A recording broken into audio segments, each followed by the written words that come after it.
ಎಲ್ಲರಿಗೂ ನನ್ನ ನಮಸ್ಕಾರ. ನಾನು ಸಂಧ್ಯಾನಂದ್ ದರ್ಗಿ ಅಂತ. ನಿಮಗೆ ನಾನು 10ನೇ ಕ್ಲಾಸಿನವರೆಗೆ ಸಮಾಜ ವಿಜ್ಞಾನ ವಿಷಯವನ್ನು ಹೇಳ್ಕೊಡ್ತೀನಿ. ಸೊ ಇಲ್ಲಿ ನೋಡಿ, ನೀವು ಇವು ಎಲ್ಲವನ್ನು ಸಮಾಜ ವಿಜ್ಞಾನವನ್ನು ನೀವು ತುಂಬ ಗಮನವಿಟ್ಟು ಕಲಿಬೇಕು. ಯಾಕಂದರೆ ಮುಂದೆ ನಿಮಗೆ ಯಾವುದೇ ಅಂತಹ ಕಾಂಪಿಟೇಟಿವ್ ಎಕ್ಸಾಮ್ಸ್ ಬರುತ್ತೆ. ಅಂದರೆ ಇವಾಗ SD ಆಗಿರ್ಬೋದು, FD ಆಗಿರ್ಬೋದು, ಅಥವಾ ಸಿವಿಲ್ ಎಕ್ಸಾಮ್ಸ್ ಅಂದರೆ IAS ಆಗಿರ್ಬೋದು, IPS ಮತ್ತು ಬೇರೆ ಥರ ಎಲ್ಲ KPSC exams, UPSC exams. So ಅವಕ್ಕೆಲ್ಲ ಏನಾಗುತ್ತೆ, ಸೋಷಿಯಲ್ ಸೈನ್ಸ್ ಅಂದರೆ ಸಮಾಜ ವಿಜ್ಞಾನ ಅನ್ನೋದು ಏನಾಗುತ್ತೆ, ತುಂಬ ಸಹಾಯ ಆಗುತ್ತೆ. ಸೊ ಅದಕ್ಕೋಸ್ಕರ ನೀವು ಎಲ್ಲವನ್ನು ಗಮನವಿಟ್ಟು ಕಲಿಬೇಕು. ನಿಮಗೆ ಇದು 10ನೇ ತರಗತಿ ಆಗಿರೋದ್ರಿಂದ ನಿಮಗೆ ಆ ಸಮಾಜ ವಿಜ್ಞಾನನ ನೀವು ಮನಸ್ಸಿಟ್ಟು ಕಲೀರಿ, ಬರೀ ಬಾಯ್ಹಾಟ್ ಮಾಡಲಿಕ್ಕೆ ಕಲಿಬೇಡಿ. ಸೊ ನಾನು ನಿಮಗೆ 10ನೇ ತರಗತಿಯವರೆಗೆ ಸಮಾಜ ವಿಜ್ಞಾನ ಹೇಳ್ಕೊಡ್ತೀನಿ. ಸೊ ನೀವೇನು ಮಾಡಿ, ಪ್ರತಿ ಪಾಠ ಆದ ತಕ್ಷಣ ಅದರಲ್ಲಿರ್ತಕ್ಕಂಥ ಪ್ರಶ್ನೆಗಳನ್ನು ನೀವೆಲ್ಲರೂ ಕೂಡ ಏನು ಮಾಡ್ಬೋದು, ಉತ್ತರಿಸ್ಬೋದು. ಸೊ ಇದೇನಾಗುತ್ತೆ, ಇವೆಲ್ಲ ಪಾಠಗಳು ನಿಮಗೆ ಇತಿಹಾಸದಲ್ಲಿ ಇದು 1ನೇ ಭಾಗ ಮಾತ್ರ. ಇದು ನಿಮಗೆ ನಿಮ್ಮ ಹತ್ರ ಬುಕ್ ಇದೆ ಅಂತ ನಾನು ಅಂದ್ಕೊಳ್ತೀನಿ. ಸೊ ಇದು ನಿಮ್ಮ ಹತ್ರ ಇಲ್ಲ ಅಂದರೆ ನೀವು ಗೂಗಲಲ್ಲಿ ಸರ್ಚ್ ಮಾಡ್ಬೋದು. ಗೂಗಲಲ್ಲಿ ನಿಮಗೆ ಬುಕ್ ಸಿಗುತ್ತೆ. ಸೊ ಇದು 1ನೇ ಭಾಗದ್ದು ನಾನಿವಾಗ ಹೇಳ್ತೀನಿ ನಿಮಗೆ. ಸೊ 1ನೇ ಭಾಗ ಬುಕ್ಕದಲ್ಲಿ ನಿಮಗೆ ಇತಿಹಾಸದಲ್ಲಿ 6 ಪಾಠಗಳಿದೆ, ಮತ್ತು ರಾಜ್ಯಶಾಸ್ತ್ರದಲ್ಲಿ 3 ಪಾಠಗಳಿವೆ, ಮತ್ತು ಸಮಾಜಶಾಸ್ತ್ರದಲ್ಲಿ 2 ಪಾಠಗಳು, ಭೂಗೋಳದಲ್ಲಿ 7 ಪಾಠಗಳು, ಅರ್ಥಶಾಸ್ತ್ರದಲ್ಲಿ 2 ಪಾಠಗಳು, ಹಾಗೆ ವ್ಯವಹಾರ ಅಧ್ಯಯನದಲ್ಲಿ 2 ಪಾಠಗಳಿವೆ. ಸೊ ಎಲ್ಲವನ್ನು ಗಮನವಿಟ್ಟು ಕಲಿಯಿರಿ. ಮತ್ತು ಆ ಪಾಠ ಆದ ತಕ್ಷಣ ಆ ಪಾಠದ ಮೇಲಿರ್ತಕ್ಕಂಥ ಪ್ರಶ್ನೆಗಳನ್ನು ಉತ್ತರಿಸಲಿಕ್ಕೆ ಟ್ರೈ ಮಾಡಿ. ಸೊ ಈಗ ನಾವು ಮೊದಲು ಇತಿಹಾಸವನ್ನು ಸ್ಟಾರ್ಟ್ ಮಾಡೋಣ. ಸೊ ಇತಿಹಾಸ ಅಧ್ಯಾಯ 1, ಭಾರತಕ್ಕೆ ಯುರೋಪಿಯನ್ನರ ಆಗಮನ. ಈ ಅಧ್ಯಾಯದಲ್ಲಿ ಕೆಳಗಿನ ಅಂಶಗಳನ್ನು ತಿಳಿಯುತ್ತೇವೆ. ಇವಾಗ ನಾವು ಈ ಅಧ್ಯಾಯದಲ್ಲಿ ನಾವು ಏನೇನೆಲ್ಲ ಕಲಿತೇವೆ ಅಂದರೆ ಈ ಸಂಪೂರ್ಣ ನಾವು ಅಧ್ಯಾಯವನ್ನು ನಾವು ಕಲಿತಾಗ ನಾವು ಏನೇನೆಲ್ಲ ಕಲಿತೇವೆ ಅನ್ನೋದು ಅವರಲ್ಲಿ ಹೇಳಿದ್ದಾರೆ. ಏನೇನೆಂದರೆ, ಭಾರತವು ಯುರೋಪಿಯನ್ನರೊಂದಿಗೆ ಹೊಂದಿದ್ದ ವ್ಯಾಪಾರ ಸಂಬಂಧ. ಅಂದರೆ ನಮ್ಮ ಭಾರತ ದೇಶ ಏನಿದೆ, ಅವರು ಯುರೋಪ್ ದೇಶದವರು, ಯುರೋಪ್ ಖಂಡ ಏನಿದೆ ಅಲ್ಲ, ಇವಾಗ ಜಗತ್ತಲ್ಲಿ ಎಷ್ಟು 7 ಖಂಡಗಳಿವೆ ಅಲ್ಲ, ಅದರಲ್ಲಿ ನಮ್ಮದು ಏಷ್ಯಾ ಖಂಡ ಕೂಡ ಒಂದು, ಹಾಗೆಯೇ ಯುರೋಪ್ ಕೂಡ ಅನ್ನೋದು ಒಂದು ಖಂಡ ಆಗಿರುತ್ತೆ. ಸೊ ಆ ಖಂಡದಿಂದ ಬಂದಿರತಕ್ಕಂಥ ತುಂಬ ಜನ ಇರ್ತಾರೆ. ಆ ಖಂಡದಲ್ಲಿ ಬೇರೆ ಬೇರೆ ದೇಶಗಳಿರುತ್ತೆ. ಇವಾಗ ನಮ್ಮ ಏಷ್ಯಾ ಖಂಡದಲ್ಲಿ ಹೇಗೆ ಬೇರೆ ಬೇರೆ ದೇಶಗಳಿದೆಯೋ ಅದೇ ಥರ ಯುರೋಪ್ ಖಂಡದಲ್ಲಿಯೂ ಕೂಡ ಬೇರೆ ಬೇರೆ ದೇಶಗಳಿರುತ್ತೆ. ಸೊ ಆ ದೇಶಗಳಿಂದ ಬಂದಿರತಕ್ಕಂಥವ್ರಿಗೆ ಏನಂತ ಹೇಳ್ತೇವೆ, ನಾವು ಯುರೋಪಿಯನ್ನರು ಅಂತ ಹೇಳ್ತೇವೆ. ನಮ್ಮ ಭಾರತ ದೇಶ ಯುರೋಪಿಯನ್ನರೊಂದಿಗೆ ಯಾವ ಥರ ವ್ಯಾಪಾರ ವ್ಯವಹಾರ ಯಾವ ಥರ ಇತ್ತು, ಆ ಸಂಬಂಧ ಹೆಂಗಿತ್ತು ಅನ್ನೋದನ್ನು ನಾವಿಲ್ಲಿ ಈ ಪಾಠದಲ್ಲಿ ಕಲಿಯುತ್ತೇವೆ. ಮತ್ತು ಭಾರತಕ್ಕೆ ವ್ಯಾಪಾರಕ್ಕಾಗಿ ಬಂದ ಯುರೋಪಿಯನ್ನರು, ನಮ್ಮ ಭಾರತಕ್ಕೋಸ್ಕರ ವ್ಯಾಪಾರ ಮಾಡಲಿಕ್ಕೆ ಅಂತ ಯಾವ್ಯಾವೆಲ್ಲ ಯುರೋಪಿಯನ್ನರು ಬಂದರು ಅಂದರೆ, ಇವಾಗ ಯುರೋಪ್ ಅಂದರೆ ಬೇರೆ ಬೇರೆ ದೇಶ ಇರುತ್ತೆ ಅಂತ ಹೇಳಿದ್ನಲ್ಲ. ಸೊ ಹಾಗೆ ಬೇರೆ ಯಾವ ಯುರೋಪಿಯನ್ನರೆಲ್ಲ ಬಂದರು ಅದನ್ನು ನೋಡ್ತೇವೆ. ಮತ್ತು ಯುರೋಪಿಯನ್ನರ ರಾಜಕೀಯ ಏಳಿಗೆಯ ಹಿನ್ನೆಲೆ ಕರ್ನಾಟಿಕ್ ಯುದ್ಧಗಳು. ಸೊ ಯುರೋಪಿಯನ್ನರಿಂದ ನಮಗೆ ಕರ್ನಾಟಕ ಯುದ್ಧಗಳು ಅಂತ ಕೂಡ ಆಗುತ್ತೆ. ಸೊ ಆ ಯುದ್ಧಗಳ ಬಗ್ಗೆ ಮತ್ತು ರಾಜಕೀಯ ಏಳಿಗೆ ಎಲ್ಲ ಏನಿತ್ತು ಅನ್ನೋದ್ರ ಬಗ್ಗೆ ಕೂಡ ನಾವು ಕಲಿತೇವೆ. ಪ್ಲಾಸಿ ಕದನ, ಬಕ್ಸಾರ್ ಕದನ, ದ್ವಿಪ್ರಭುತ್ವ ಪದ್ಧತಿ. ಸೊ ಇವೆಲ್ಲ ನಿಮಗೆ ಆ ಪಾಠವನ್ನು ಓದಿದಾಗ ಇದು ಏನೇನೆಲ್ಲ ನಿಮಗೆ ಅರ್ಥ ಆಗುತ್ತೆ. ಸೊ ಇದೆಲ್ಲದರ ಬಗ್ಗೆನೂ ಕೂಡ ನಾವಲ್ಲಿ ಕಲಿತೇವೆ. ಬ್ರಿಟಿಷರ ಆಕ್ರಮಣ ನೀತಿ, ಅವರು ನಮ್ಮ ಮೇಲೆ ಆಕ್ರಮಣ ಮಾಡಲಿಕ್ಕೆ ಏನೇನೆಲ್ಲ ಅವರು ಟೆಕ್ನಿಕ್ಸ್ ಯೂಸ್ ಮಾಡಿದರು ಅನ್ನೋದು ಕೂಡ ನಾವಿಲ್ಲಿ ಕಲಿತೇವೆ. ಭಾರತ ಮತ್ತು ಯುರೋಪಿನ ನಡುವೆ ಪ್ರಾಚೀನ ಕಾಲದಿಂದಲೂ ವಾಣಿಜ್ಯ ಸಂಬಂಧಗಳು ಏರ್ಪಟ್ಟಿದ್ದವು. ಅಂದರೆ ಇವಾಗ ನಮ್ಮ ಭಾರತ ಮತ್ತು ಯುರೋಪಿನ ನಡುವೆ ಹಳೆ ಕಾಲದಿಂದಲೂ, ಅಂದರೆ ನಿಮಗೆ ಇಲ್ಲಿ ಯಾವುದಾದ್ರೂ ಒಂದು ಪದದ ಅರ್ಥ ಗೊತ್ತಾಗಿಲ್ಲ ಅಂದರೆ ನೀವು ಅದ್ರ ಮೇಲ್ಗಡೆ ಅದರ ಅರ್ಥವನ್ನು ಬರ್ಕೊಳ್ಳೋದು. ಇವಾಗ ಪ್ರಾಚೀನ ಕಾಲ ಅಂದರೆ ಹಳೆ ಕಾಲದಿಂದಲೂ ಅಂತ ನೀವು ಅಂದ್ಕೊಳ್ಬೋದು. ವಾಣಿಜ್ಯ ಅಂತಂದರೆ ಹಿಂಗೆ ಕೊಡೋ ತಗೊಳ್ಳೋದು ಏನಿರುತ್ತಲ್ಲ ಅದನ್ನೆಲ್ಲ ನಾವು ವಾಣಿಜ್ಯ ಅಂತ ಹೇಳ್ತೇವೆ, ಅಂದರೆ ವ್ಯಾಪಾರ ಸಂಬಂಧ. ಸೊ ನಮಗೆ ಹಳೆ ಕಾಲದಿಂದಲೂ ಕೂಡ ಭಾರತ ಮತ್ತು ಯುರೋಪಿನ ನಡುವೆ ವಾಣಿಜ್ಯ ಸಂಬಂಧಗಳು ಇದ್ದವು ಅಂತ. ಪ್ರಮುಖವಾಗಿ ಭಾರತದ ಸಾಂಬಾರ್ ಪದಾರ್ಥಗಳಾದ ಮೆಣಸು, ಜೀರಿಗೆ, ದಾಲ್ಚಿನ್ನಿ, ಏಲಕ್ಕಿ, ಶುಂಠಿ ಮುಂತಾದ ಉತ್ಪನ್ನಗಳಿಗೆ ಯುರೋಪಿನಲ್ಲಿ ಅಪಾರ ಬೇಡಿಕೆ ಇತ್ತು. ಇವಾಗ ನಮ್ಮ ಭಾರತದಲ್ಲಿ ನಾವು ಸಾಂಬಾರ್ ಪದಾರ್ಥಗಳು ಏನು ಬೆಳಿತೀವಲ್ಲ, ಅಂದರೆ ಒಗ್ಗರಣೆ ಹಾಕೋದು, ಅಂದರೆ ಇವಾಗ ಸಾಂಬಾರ್ ಪದಾರ್ಥ ಏನಂತ ಹೇಳ್ತೇವಲ್ಲ, ಮಸಾಲೆ ಪದಾರ್ಥಗಳಂತ. ಹಾಗೆ ಯಾವ್ಯಾವ ಅಂದರೆ ಇವಾಗ ಮೆಣಸು, ಜೀರಿಗೆ, ದಾಲ್ಚಿನ್ನಿ, ಏಲಕ್ಕಿ, ಶುಂಠಿ ಈ ಎಲ್ಲ ಉತ್ಪನ್ನಗಳು ಎಲ್ಲಿತ್ತು, ನಮ್ಮ ಭಾರತದಲ್ಲಿ ಬೆಳೀತಕ್ಕಂಥ ಈ ಎಲ್ಲ ಮಸಾಲ ಪದಾರ್ಥಗಳಿಗೆ ಯುರೋಪ್ ಒಳಗೆ ಅಪಾರ ಬೇಡಿಕೆ ಇತ್ತು. ಅಪಾರ ಅಂದರೆ ಹೆಚ್ಚಿಗೆ ಅಂತ, ತುಂಬ ಅನ್ನಂಗೆ. ಸೊ ತುಂಬ ಬೇಡಿಕೆ ಇತ್ತು ಅವ್ರ ಹತ್ರ, ಅಂದರೆ ಅವ್ರು ನಮಗೆ ಇವೆಲ್ಲ ಬೇಕು ಅಂತ ಹೇಳ್ತಿದ್ರು. ಮಧ್ಯಕಾಲದಲ್ಲಿಯೂ ಯುರೋಪ್, ಭಾರತ ಮತ್ತು ಇತರ ಏಷ್ಯಾದ ದೇಶಗಳ ನಡುವೆ ವ್ಯಾಪಾರ ಮುಂದುವರೆಯಿತು. ಇದು ಬರೀ ಹಳೆ ಕಾಲದಲ್ಲಿ ಅಷ್ಟೇ ಅಲ್ಲ, ಅಂದರೆ ಪ್ರಾಚೀನ ಕಾಲದಲ್ಲಿ ಅಷ್ಟೇ ಅಲ್ಲದೆ ಮಧ್ಯಕಾಲದಲ್ಲೂ ಕೂಡ ಏನಾಯಿತು, ಯುರೋಪ್ ಮತ್ತು ಭಾರತ ಮತ್ತು ಬೇರೆ ಏಷ್ಯಾದೊಳಗೆ ಏನೇನೆಲ್ಲ ದೇಶ ಇದ್ವು ಅವೆಲ್ಲದರೂ ಕೂಡ ನಡುವೆ ಏನಾಯಿತು, ವ್ಯಾಪಾರವನ್ನು ಮುಂದುವರಿಯಿತು ಈ ಸಾಂಬಾರ್ ಪದಾರ್ಥಗಳಿಗೋಸ್ಕರ. ಏಷ್ಯಾದ ಸರಕುಗಳನ್ನು ಅರಬ್ ವರ್ತಕರು ಪೂರ್ವ ರೋಮನ್ ಬೈಜಾಂಟಿಯಂ ಸಾಮ್ರಾಜ್ಯದ ರಾಜಧಾನಿಯಾದ ಕಾನ್ಸ್ಟಂಟಿನೋಪಲ್ ನಗರಕ್ಕೆ ತಲುಪಿಸುತ್ತಿದ್ದರು. ಅಂದರೆ ನಮ್ಮ ಏಷ್ಯಾದ ಏನೇನೆಲ್ಲ ಸರಕುಗಳಿರುತ್ತಲ್ಲೋ, ಅಂದರೆ ಏನೇನೆಲ್ಲ ಸಾಮಾನು ಅವ್ರಿಗೆ ಏನು ಬೇಕಾಗಿರುತ್ತಲ್ವ ಅದನ್ನೆಲ್ಲ ಅರಬ್ ವರ್ತಕರು, ಅರಬ್ ಅಂತಂದರೆ ಏನು, ಇವಾಗ ಅರಬ್ ದೇಶದಲ್ಲಿರ್ತಕ್ಕಂಥ ಅಂತ ಹೇಳ್ಬೋದು. ಸೊ ಅರಬ್ ವರ್ತಕರು ಪೂರ್ವ ರೋಮನ್ ಅಂದರೆ ಪೂರ್ವ ರೋಮನ್ ಅವ್ರಿಗೆ ಏನಂತ ಹೇಳ್ತಿದ್ರು, ಬೈಜಾಟಿಯಂ ಅಂತ ಹೇಳ್ತಿದ್ರು ಆ ದೇಶಕ್ಕೋಸ್ಕರ, ಅಂದರೆ ಆ ಸಾಮ್ರಾಜ್ಯಕ್ಕೋಸ್ಕರ. ಆ ರೋಮನ್ದು ಸಾಮ್ರಾಜ್ಯದ ಯಾವುದಾಗಿತ್ತು ರಾಜಧಾನಿ, ಕಾನ್ಸ್ಟಂಟಿನೋಪಲ್ ಅಂತ.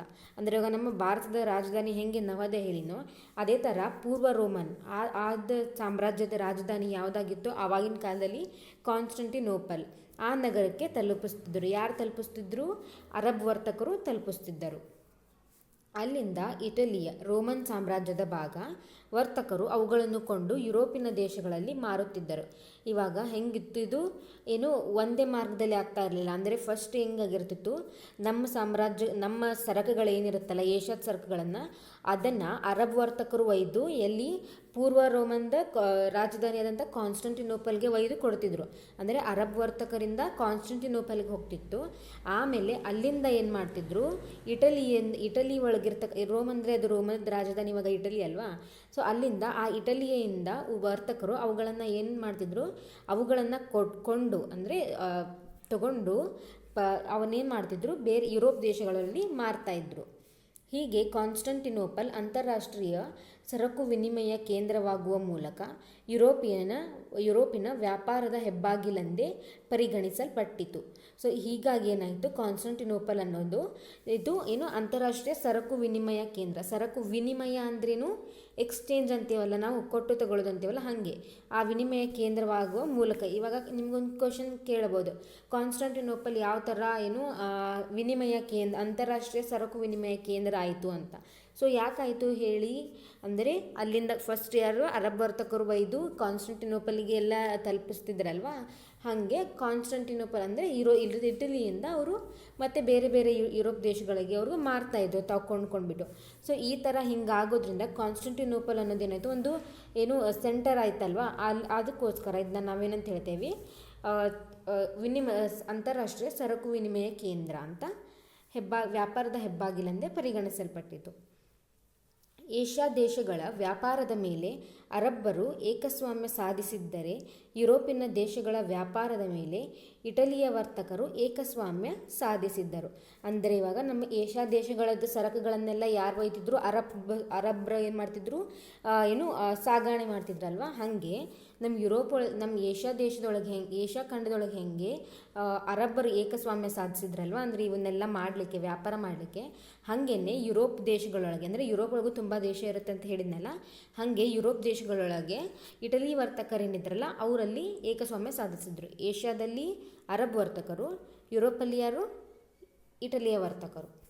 ಏಷ್ಯಾದ ಸರಕುಗಳು ಇಟಲಿಯ ವರ್ತಕರಿಗೆ ಒಳ್ಳೆಯ ಲಾಭವನ್ನು ತಂದುಕೊಡುತ್ತಿದ್ದವು. ನಮ್ಮ ಏಷ್ಯಾದಲ್ಲೆಲ್ಲ ಏನೇನು ಸರಕುಗಳನ್ನ ಒಯ್ತಿದ್ರು ಅದವರು ಇಟಲಿ ವರ್ತಕರಿಗೆ ತುಂಬ ಒಳ್ಳೆಯ ಲಾಭವನ್ನು ಕೊಡ್ತಿತ್ತು ಅವ್ರಿಗೆ. ಕಾನ್ಸ್ಟಂಟಿನೋಪಲ್ ನಗರದ ವಶ. ಈ ಕಾನ್ಸ್ಟಂಟಿನೋಪಲ್ ಅನ್ನೋ ನಗರ ಯಾರಿಂದ ವಶಪಟ್ಟಿತು ಮತ್ತು ಹೆಂಗೆ ವಶ ಮಾಡಿಕೊಂಡ್ರು ಅಂತಂದರೆ, ಏಷ್ಯಾ ಮತ್ತು ಯುರೋಪ್ ನಡುವಿನ ವ್ಯಾಪಾರ ವ್ಯವಹಾರಗಳು ಕಾನ್ಸ್ಟಂಟಿನೋಪಲ್ ನಗರದ ಮೂಲಕ ನಡೆಯುತ್ತಿತ್ತು. 1453ರಲ್ಲಿ ಅಟೋಮಾನ್ ಟರ್ಕರು ಕಾನ್ಸ್ಟಂಟಿನೋಪಲ್ ನಗರವನ್ನು ವಶಪಡಿಸಿಕೊಂಡರು. ಇವಾಗ ನಾನು ಮೊದಲೇ ಪ್ಯಾರಾಗ್ರಾಫಲ್ಲಿ ನೋಡ್ದಂಗೆ ಕಾನ್ಸ್ಟಂಟಿನೋಪಲ್ ಮೂಲಕನೇ ಎಲ್ಲ ಸರಕು ಸರಕು ಸಾಗಣೆ ಎಲ್ಲ ವ್ಯಾಪಾರ ವ್ಯವಹಾರಗಳನ್ನು ನಡೆಯುತ್ತಿತ್ತು. ಸೊ 1453ನೇ ಇಸ್ವಿಯಲ್ಲಿ ಏನಾಯಿತು, ಟರ್ಕರು ಏನು ಬರ್ತಿದ್ರಲ್ಲ, ಅಂದರೆ ಇವಾಗ ಟರ್ಕಿ ದೇಶ ಹೆಂಗಿದೆಯೋ ಆವಾಗ ಅಲ್ಲಿ ಆ ಟರ್ಕಿ ಒಳಗೆ ಇರ್ತಕ್ಕಂಥವ್ರಿಗೆ ಏನಂತ ಹೇಳಿದ್ರು, ಅಟೋಮನ್ ಟರ್ಕರು ಅಂತ ಹೇಳ್ತಾಯಿದ್ರು. ಸೊ ಅವ್ರು ಏನು ಮಾಡಿದರು, ಈ ಕಾನ್ಸ್ಟಂಟಿನೋಪಲ್ ನಗರವನ್ನೇನು ಮಾಡಿಕೊಂಡ್ರು, ವಶಪಡಿಸ್ಕೊಂಡ್ರು. ಇದರಿಂದಾಗಿ ಆ ನಗರವನ್ನು ಸಂಧಿಸುವ ಎಲ್ಲ ವ್ಯಾಪಾರ ಮಾರ್ಗಗಳು ಟರ್ಕರ ನಿಯಂತ್ರಣಕ್ಕೆ ಹೋದವು. ಮೊದಲೆಲ್ಲ ಇಟಲಿಯ ವರ್ತಕರ ಕೈಯಲ್ಲಿತ್ತಲ್ವಾ, ಬಟ್ ಇವಾಗ ಟರ್ಕರು ಅದನ್ನು ವಶಪಡಿಸ್ಕೊಂಡ್ಮೇಲೆ ಇವಾಗ ಆ ನಗರದಿಂದ ಏನೇನೆಲ್ಲ ಅಂದರೆ ಇವಾಗ ಕಾನ್ಸ್ಟಂಟಿನೋಪಲ್ ನಗರದಿಂದ ಇಟ್ಲಿ ಒಳಗಿರ್ತಕ್ಕಂಥ ವರ್ತಕರು ಅವ್ನು ಕೊಂಡ್ಕೊಂಡು ಬೇರೆ ಯುರೋಪ್ ದೇಶಗಳಿಗೆ ಮಾರ್ತಾಯಿದ್ರು. ಬಟ್ ಇವಾಗ ಅದು ಅವ್ರ ಕೈಯಲ್ಲಿಲ್ಲ, ಬಿಕಾಸ್ ಅದನ್ನು ಯಾರು ತಗೊಂಡಿದ್ದಾರೆ, ಟರ್ಕರ್ ನಿಯಂತ್ರಣಕ್ಕೆ ಬಂದುಬಿಟ್ಟಿದ್ದಾರೆ. ಹೀಗಾಗಿ ಆ ನಗರದಿಂದ ಬೇರೆ ಬೇರೆ ವ್ಯಾಪಾರ ಮಾರ್ಗಗಳೆಲ್ಲ ಏನೇನಿದೋ ಅವೆಲ್ಲ ಟರ್ಕರ ನಿಯಂತ್ರಣಕ್ಕೆ ಬಂದಿದ್ದಾವೆ. ಈಗ ಹೊಸದಾಗಿ ಸಿಕ್ಕ ಅವಕಾಶದಿಂದ ಟರ್ಕರು ಈ ಮಾರ್ಗದ ವ್ಯಾಪಾರದ ಮೇಲೆ ತೀವ್ರತರದ ತೆರಿಗೆಗಳನ್ನು ವಿಧಿಸತೊಡಗಿದರು. ಇವಾಗ ಟರ್ಕರ ನಿಯಂತ್ರಣಕ್ಕೆ ಬಂದ್ವಲ್ಲ, ಇವಾಗ ಬಂದಿದ್ದಕ್ಕೆ ಅವ್ರು ಏನು ಮಾಡಿದರು, ತೆರಿಗೆಗಳನ್ನು ಅಂದರೆ ಹೆಚ್ಚಿಗೆ ತೆರಿಗೆಯನ್ನು ಅವರು ವಿಧಿಸತೊಡಗಿದ್ರು ಆ ಸಾಗಣೆ ಮೇಲೆ. ಮೊದಲೆಲ್ಲ ಹೆಂಗಿತ್ತು, ಇಟಲಿ ವರ್ತಕರ ಕೈಯಲ್ಲಿತ್ತು, ಬಟ್ ಇವಾಗ ಏನಾಗಿದೆ ಅದು ಅಂದರೆ ಇವಾಗ ಟರ್ಕರ್ ಅದನ್ನು ವಶಪಡಿಸ್ಕೊಂಡಿದ್ರಲ್ವ, ಅವಾಗ ಅದು ಏನು ಮಾಡಿದ್ರು, ಅವರು ಹೆಚ್ಚಿಗೆ ತೆರಿಗೆಗಳನ್ನು ವಿಧಿಸತೊಡಗಿದ್ದರು. ಪರಿಣಾಮವಾಗಿ ಇವಾಗ ತೆರಿಗೆ ಅಂದರೆ ನಿಮ್ಗೆ ಅರ್ಥ ಆಗುತ್ತಲ್ವ, ಇವಾಗ ಟ್ಯಾಕ್ಸ್ ಅಂತ ನಾವೇನು ಹೇಳ್ತೀವಲ್ಲ, ಇವಾಗ ಟ್ಯಾಕ್ಸ್ ಕಟ್ತೀವಲ್ಲ, ಹಾಗೆ ತೆರಿಗೆಗಳನ್ನು ಇವಾಗ GST ಹೆಂಗಿದೆ ನೋಡಿ, ಆಗಿನ ಕಾಲದಲ್ಲಿ ಇವಾಗ ತೆರಿಗೆ ಅಂತ ಅವರು ವಿಧಿಸತೊಡಗಿದ್ರು. ಪರಿಣಾಮವಾಗಿ ಈ ವರ್ತಕರಿಗೆ ಈ ಮಾರ್ಗದ ವ್ಯಾಪಾರವು ಲಾಭದಾಯಕವಾಗಿ ಪರಿಣಮಿಸಲಿಲ್ಲ. ಮೊದಲೆಲ್ಲ ಏನಿತ್ತು, ಅವರು ಹೇಳಿದ್ರಲ್ಲ, ಇಟಲಿ ವರ್ತಕರಿಗೆ ಒಳ್ಳೆಯ ಲಾಭವನ್ನು ತಂದು ಕೊಡ್ತಿದ್ವು ಅಂತ ನಾವು ನೋಡಿದ್ವಿ. ಬಟ್ ಇವಾಗ ಈ ಥರ ಅವರು ತೆರಿಗೆಗಳನ್ನು ವಿಧಿಸ್ತಾ ಇದ್ದರೆ ಅವ್ರಿಗೆ ಆ ವ್ಯಾಪಾರ ಏನು ಲಾಭದಾಯಕ ಆಗುತ್ತೆ. ಅವರು ಹೆಚ್ಚಿಗೆ ತೆರಿಗೆಯನ್ನು ಅವ್ರು ಕೊಡ್ತಾ ಇದ್ದರೆ ಅವರು ತಗೊಳ್ಳೋದು ರೊಕ್ಕ ಅಷ್ಟೇ ಸಮ ಆಗುತ್ತೆ, ಮತ್ತು ಅವ್ರು ಮಾರೋದು ಕೂಡ ಅಷ್ಟೇ ಸಮ ಆಗುತ್ತೆ. ಸೊ ಅವ್ರಿಗಾಗಿ ಹೆಚ್ಚಿಗೆ ಲಾಭ ಕಾಣಲಿಲ್ಲ, ಅಂದರೆ ಲಾಭದಾಯಕವಾಗಿ ಪರಿಣಮಿಸಲಿಲ್ಲ. ಇದೇ ವೇಳೆ ಇಟಲಿಯ ವರ್ತಕರ ಏಕಸ್ವಾಮ್ಯವನ್ನು ಮುರಿಯಲು ಸ್ಪೇನ್, ಪೋರ್ಚುಗಲ್ ಮೊದಲಾದ ಯುರೋಪಿನ ದೇಶಗಳ ರಾಜರು ಹೊಸ ಸಮುದ್ರ ಮಾರ್ಗಗಳನ್ನು ಹುಡುಕಲು ಸಾಹಸಿ ನಾವಿಕರನ್ನು ಪ್ರೋತ್ಸಾಹಿಸಲಾರಂಭಿಸಿದರು.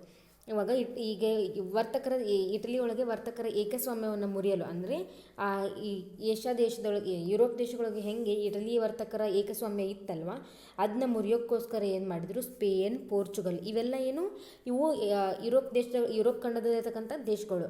ಈ ದೇಶಗಳ ರಾಜರೆಲ್ಲ ಏನು ಮಾಡಿದರು, ಬೇರೆ ಬೇರೆ ನಾವಿಕರನ್ನು ಅಂದರೆ ಬೇರೆ ದೇಶಗಳಿಗೆ ಅಂದರೆ ಹೊಸ ಹೊಸ ಸಮುದ್ರ ಮಾರ್ಗಗಳನ್ನು ಕಂಡುಹಿಡಲಿಕ್ಕೆ ಇವರವ್ರನ್ನ ಪ್ರೋತ್ಸಾಹಿಸತೊಡಗಿದ್ರು, ನಾವಿಕರನ್ನು.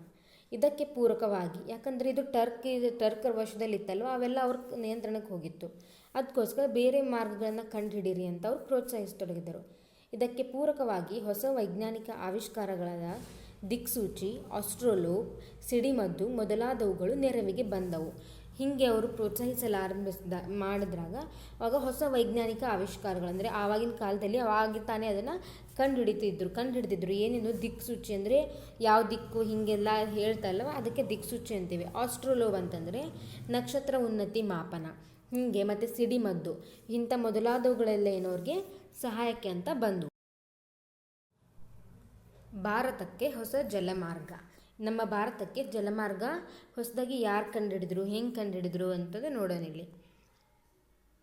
ಲಿಸ್ಬನ್ನಿಂದ ಹೊರಟ ಪೋರ್ಚುಗಲ್ ನಾವಿಕ ವಾಸ್ಕೋ ಡ ಗಾಮನು 1498ರಲ್ಲಿ ಭಾರತದ ಪಶ್ಚಿಮ ಕರಾವಳಿ ತೀರದ ಕಲ್ಲಿಕೋಟೆ ಸಮೀಪದ ಕಾಪಡ್ ಎಂಬಲ್ಲಿಗೆ ಬಂದು ತಲುಪಿದನು.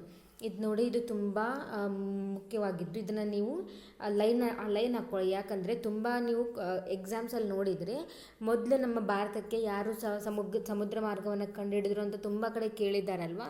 ಇದು ಕೂಡ ನಿಮಗೆ ಕ್ವಿಜ್ಜಲ್ಲಿ ಆಯಿತು. ಇವಾಗ ಶಾಲೆಗಳಲ್ಲಿ ನೀವು ಪ್ರತಿಭಾ ಕಾರಂಜಿ ಬೇರೆ ಬೇರೆ ಎಲ್ಲ ಬರುತ್ತೆ, ಅಂಥ ಕ್ವಿಜ್ಜಲ್ಲಿ ಇವನ್ನ ಕೇಳ್ತಿರ್ತಾರೆ. ಮತ್ತು ಕಾಂಪಿಟೇಟಿವ್ ಎಕ್ಸಾಮ್ಸ್ ಏನಿರುತ್ತಲ್ಲ ಅಲ್ಲೆಲ್ಲ ತುಂಬ ಇಂಪಾರ್ಟೆಂಟ್ ಆಗುತ್ತೆ. ಅಂದರೆ ಇಸ್ವಿ ಮತ್ತು ಯಾರು ಕಂಡುಹಿಡಿದ್ರು, ಅವ್ರು ಯಾವ ದೇಶದವರಾಗಿದ್ದರು, ಮತ್ತು ಅವ್ರು ಬಂದು ಎಲ್ಲಿ ತಲುಪಿದ್ರು ಮೊದಲು ಅನ್ನೋದು. ಸೊ ನಮಗೆ ಫಸ್ಟ್ ಆ ಪೋರ್ಚುಗಲ್ನ ನಾವಿಕ, ಇವಾಗ ನಾವು ಮೊದಲು ಭಾರತಕ್ಕೆ ಫಸ್ಟ್ ಸಮುದ್ರ ಮಾರ್ಗವನ್ನು ಕಂಡುಹಿಡಿದವ್ರು ಯಾರು, ಪೋರ್ಚುಗೀಸರಲ್ವಾ. ಸೊ ಪೋರ್ಚುಗೀಸರಂದರೆ ಪೋರ್ಚುಗಲ್ ದೇಶದಲ್ಲಿ ವಾಸ ಮಾಡೋರಿಗೆ ಪೋರ್ಚುಗೀಸರು ಅಂತೀವಿ. ಇವಾಗ ನಮ್ಮ ಭಾರತದಲ್ಲಿ ವಾಸ ಮಾಡೋರಿಗೆ ಹೆಂಗೆ ಭಾರತೀಯರು ಅಂತೀವಿ, ಹಾಗೆ ಪೋರ್ಚುಗಲ್ ದೇಶದಲ್ಲಿ ವಾಸ ಮಾಡೋರಿಗೆ ಪೋರ್ಚುಗೀಸರು. ಸೊ ಆ ಪೋರ್ಚುಗಲ್ ನಾವಿಕನಾದಂಥ ಯಾರವನ ಹೆಸರು ವಾಸ್ಕೋ ಡ ಗಾಮ. ಅವನು ನಾವಿಕ ಇರ್ತಾನೆ, ಅಂದರೆ ಹಡಗು ನಡೆಸೋನು. ಅವನು ಏನು ಮಾಡ್ತಾನೆ, ಲಿಸ್ಬನ್ ಅಂದರೆ ತಮ್ಮ ದೇಶದಲ್ಲಿ ಲಿಸ್ಬನ್ ಅನ್ನೋ ಆ ಏರಿಯಾದಿಂದ, ಅಂದರೆ ಆ ಸಿಟಿಯಿಂದ ಅವನು ಹೊರಡ್ತಾನೆ. ಅಲ್ಲಿಂದ ಅವನು ಹೊರಟಾಗ ಅವನಿಗೆ ಫಸ್ಟ್ ಅವನು ಭಾರತದಲ್ಲಿ ಎಲ್ಲಿ ತಲುಪಿದ, 1498ನೇ ಇಸ್ವಿಯಲ್ಲಿ ಭಾರತದ ಪಶ್ಚಿಮ ಕರಾವಳಿ ತೀರದ, ಅಂದರೆ ಪಶ್ಚಿಮ ದಿಕ್ಕಲ್ಲಿ ಪಶ್ಚಿಮ ಕರಾವಳಿ ಏನಿದೆಯಲ್ಲ ಅಲ್ಲಿ ಬಂದವನು ಮೊದಲು ತಲುಪ್ತಾನೆ. ಅಲ್ಲಿ ಯಾವ ಸ್ಥಳದಲ್ಲಿ ತಲುಪ್ತಾನೆ ಅಂದರೆ ಕಲ್ಲಿಕೋಟೆ. ಅಂದರೆ ಇವಾಗ ನಾವೇನು ಕಲ್ಕತ್ತಾ ಅಥವಾ ಕೋಝಿಕೋಡ್ ಏನಂತ ಹೇಳ್ತೀವಲ್ಲ, ಅಲ್ಲಿ ಅವನು ಬಂದು ತಲುಪ್ತಾನೆ. ಅಲ್ಲಿಯ ಸಮೀಪದ ಕಾಪ್ಪಡ್ ಅಂತ ಒಂದು ಅಲ್ಲದೊಂದು ಸ್ಥಳ, ಆ ಕಾಪ್ಪಡ್ ಕಲ್ಲಿಕೋಟೆ ಸಮೀಪದ ಕಾಪ್ಪಡ್ ಎಂಬಲ್ಲಿಗೆ ಬಂದು ಅವನು ತಲುಪ್ತಾನೆ. ಈ ಮೂಲಕ ಭಾರತ ಹಾಗೂ ಯುರೋಪ್ ನಡುವೆ ಹೊಸ ಜಲಮಾರ್ಗವನ್ನು ಕಂಡುಹಿಡಿಯುವಲ್ಲಿ ಯಶಸ್ವಿಯಾದನು. ಈ ಥರ ಏನು ಮಾಡ್ತಾನೆ ಅವನು, ಪೋರ್ಚುಗಲ್ಲಿನ ನಾವಿಕನಾದಂಥ ವಾಸ್ಕೋ ಡ ಗಾಮ ಹೊಸ ಜಲಮಾರ್ಗವನ್ನು ಕಂಡುಹಿಡಿತಾನೆ. ವಾಸ್ಕೋ ಡ ಗಾಮನು ಕಂಡುಹಿಡಿದ ಈ ಜಲಮಾರ್ಗವು ಸುಮಾರು ವರ್ಷಗಳ ಕಾಲ ಭಾರತ ಮತ್ತು ಯುರೋಪ್ ನಡುವಿನ ವ್ಯಾಪಾರ ಮಾರ್ಗವಾಗಿ ಮಾರ್ಪಟ್ಟಿತು. ಈ ವಾಸ್ಕೋ ಡ ಗಾಮ ಏನು ಈ ಸಮುದ್ರ ಮಾರ್ಗವನ್ನು ಕಂಡುಹಿಡಿತಾನಲ್ಲ, ಈ ಜಲಮಾರ್ಗ ತುಂಬ ವರ್ಷಗಳ ಕಾಲ ಭಾರತ ಮತ್ತು ಯುರೋಪ್ ನಡುವೆ, ಇದು ಪೋರ್ಚುಗಲ್ ನಾವಿಕ ಕಂಡು ಹಿಡಿದ್ರು ಕೂಡ ಇದನ್ನು ಅವನೊಬ್ಬನೇ ಉಪಯೋಗ ಮಾಡ್ತಿರಲಿಲ್ಲ. ಬೇರೆ ಯುರೋಪ್ ದೇಶಗಳ ಎಲ್ಲರೂ ಕೂಡ ಈ ಸಮುದ್ರ ಮಾರ್ಗವನ್ನು ಉಪಯೋಗಿಸ್ಕೊಂಡ್ರು. ಅದು ತುಂಬ ವರ್ಷಗಳ ಕಾಲ ವ್ಯಾಪಾರ ಮಾರ್ಗವಾಗಿ ಇದ್ದು ಅವನು ಕಂಡುಹಿಡಿತಕ್ಕಂಥ ಜಲಮಾರ್ಗ ವ್ಯಾಪಾರ ಮಾರ್ಗವಾಗಿ ಮಾರ್ಪಟ್ಟಿತು. ಹೀಗೆ ಭಾರತದೊಂದಿಗೆ ಮರು ವ್ಯಾಪಾರ ಸಂಬಂಧವನ್ನು ಸ್ಥಾಪಿಸಿದ ಯುರೋಪಿಯನ್ನರಲ್ಲಿ ಪೋರ್ಚುಗೀಸರು ಮೊದಲಾದರು. ಮೊದಲೆಲ್ಲ ಹೆಂಗಿತ್ತು, ಅದು ಇಟಲಿಯ ವರ್ತಕರು ಅದೆಲ್ಲ ಕಾನ್ಸ್ಟಂಟಿನೋಪಲ್ ಮುಖಾಂತರ ಎಲ್ಲ ಮಾಡ್ತಿದ್ರು.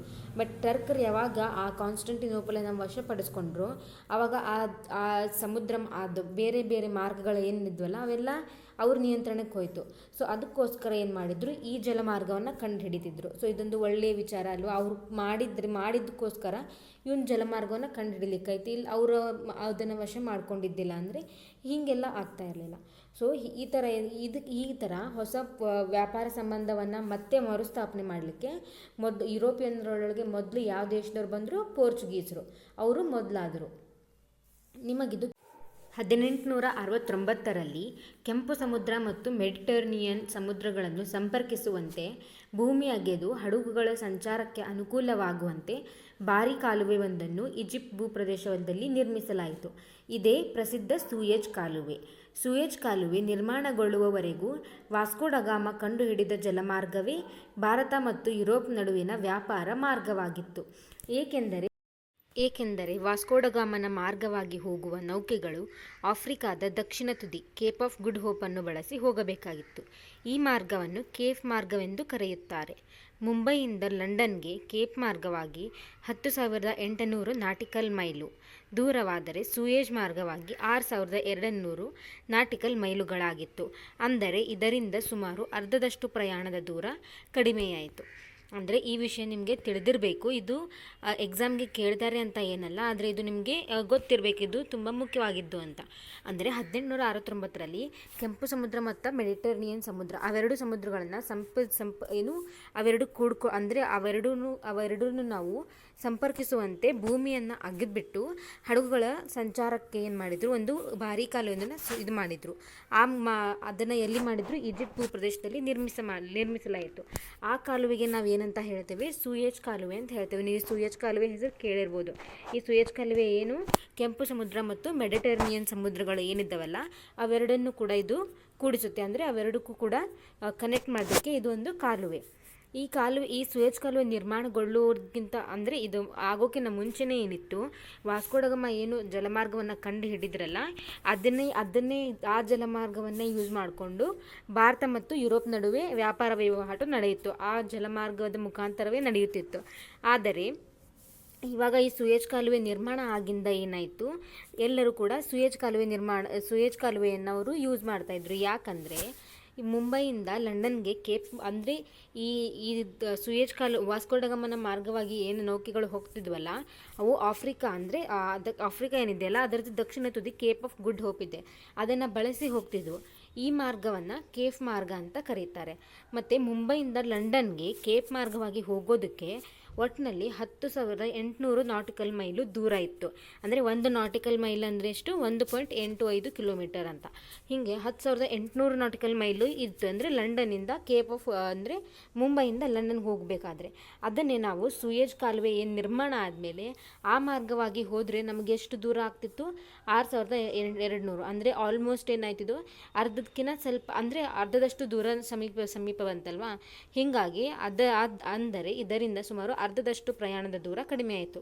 ಸೊ ಇದು ಅರ್ಧದಷ್ಟು ದೂರ ಪ್ರಯಾಣ ಅಂದರೆ ಪ್ರಯಾಣದ ದೂರ ಕಡಿಮೆ ಆದರೆ ಯಾಕೆ ಎಲ್ಲರೂ ವಾಸ್ಕೋ ಡ ಗಾಮನ ಜಲಮಾರ್ಗದಿಂದ ಹೋಗ್ತಾರೆ ಅಲ್ವಾ, ಅದಕ್ಕೋಸ್ಕರ ಅದು ಆಗೋಕ್ಕಿಂತ ಸುಯೇಜ್ ಕಾಲುವೆ ನಿರ್ಮಾಣ ಆದಮೇಲೆ ಎಲ್ಲರೂ ಕೂಡ ಈ ಸುಯೇಜ್ ಕಾಲುವೆ ದಾರಿಯಿಂದನೇ ಎಲ್ಲರೂ ವ್ಯಾಪಾರ ವ್ಯವಹಾರ ಮಾಡ್ತಿದ್ರು.